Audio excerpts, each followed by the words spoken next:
We are not Chinky, man. Bro, it's alright, it's alright. बाहर हम लोग जाते हैं तो हम लोग को चिंकी चाइनीज बोला जाता है, ये नया बात नहीं है। और जो आज एंजल चकमा मरा है, ये एंजल चकमा का मौत नहीं है, ये पूरा नॉर्थ ईस्ट के लोगों का मौत है। ये आया मेरे को बचाने के लिए आया, फिर भैया को मेरे को कड़ा से मारा, भैया लगा उससे, फिर भैया को उन लोगों ने चाकू मार दिया। दोस्तों, अगर आप भारत के रहने वाले हैं, भारतीय हैं, आप कहीं भी रहते हैं, आप अगर विदेश में रहते हैं, किसी भी देश में आप रहते हैं, आप ठंड में रहते हैं या एसी के अंदर रहते हैं, जिसके कारण आपकी अगर शक्ल बदल जाती है, आपकी शक्ल अगर चाइनीज के तरह दिखने लगती है, तो आप भारत लौटने से पहले अपने शक्ल को भारतीय बनाकर तब लौटिएगा।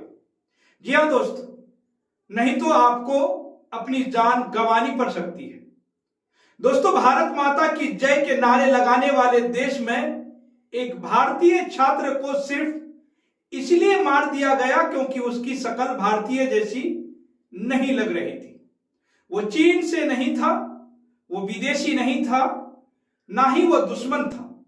वह एक भारतीय फौजी का बेटा था, फिर भी उसे चाइनीज और मोमोज कहा गया, और उसी नफरत ने देहरादून की सड़कों पर एक होनहार भारतीय छात्र की जान ले ली। हम भी इंडियन है, वो भी इंडियन है। ये है कि हम नॉर्थ ईस्ट से बिलोंग करते हैं बोल के हम लोगों मतलब इन लोग गलत व्यवहार से पुकारते हैं, बोलते हैं, ये नहीं होना चाहिए।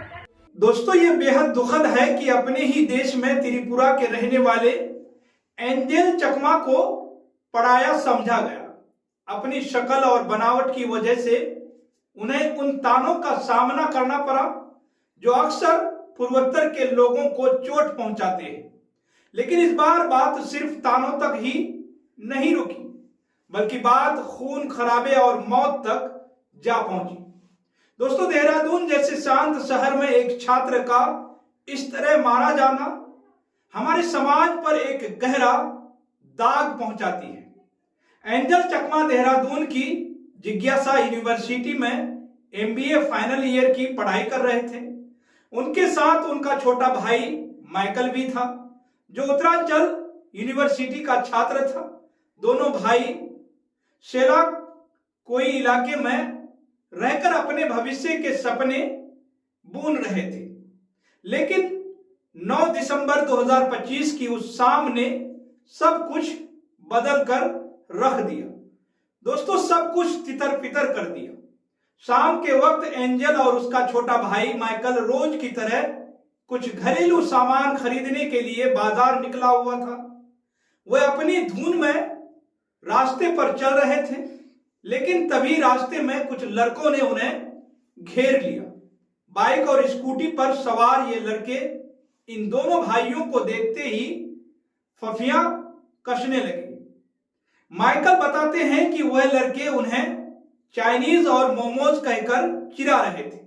पहले तो एंजल और माइकल ने इसे नजरअंदाज कर दिया, और आगे बढ़ने पर उन्हें लगा कि शायद वह लड़के खुद ही चुप हो जाएंगे। लेकिन हमलावरों का हौसला बढ़ता चला गया।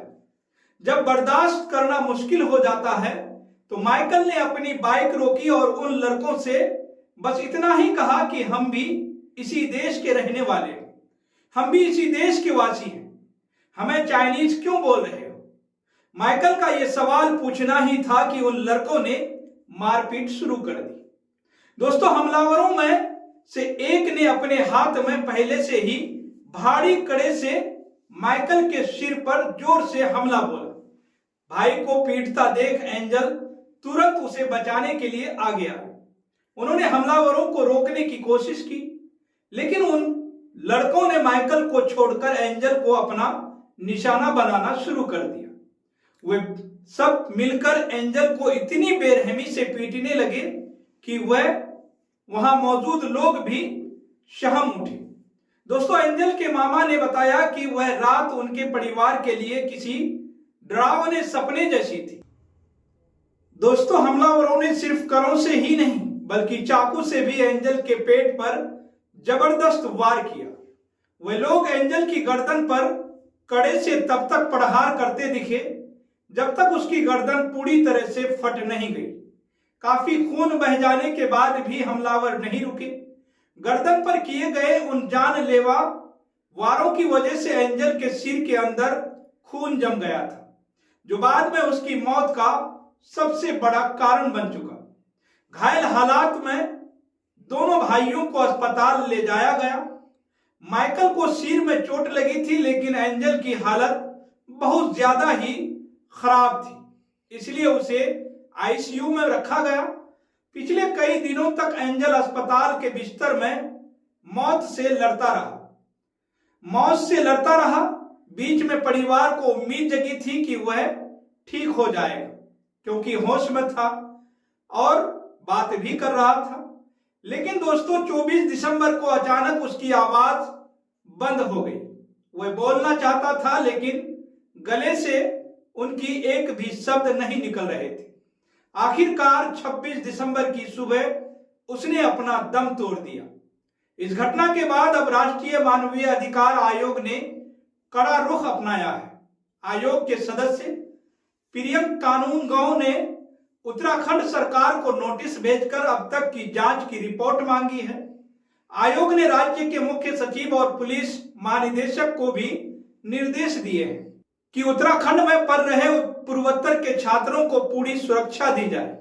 आयोग ने साफ कहा कि अगर सुरक्षा में कोई लापरवाही हुई तो इसे मानवीय अधिकारों का उल्लंघन मानकर सख्त कार्रवाई की जाएगी।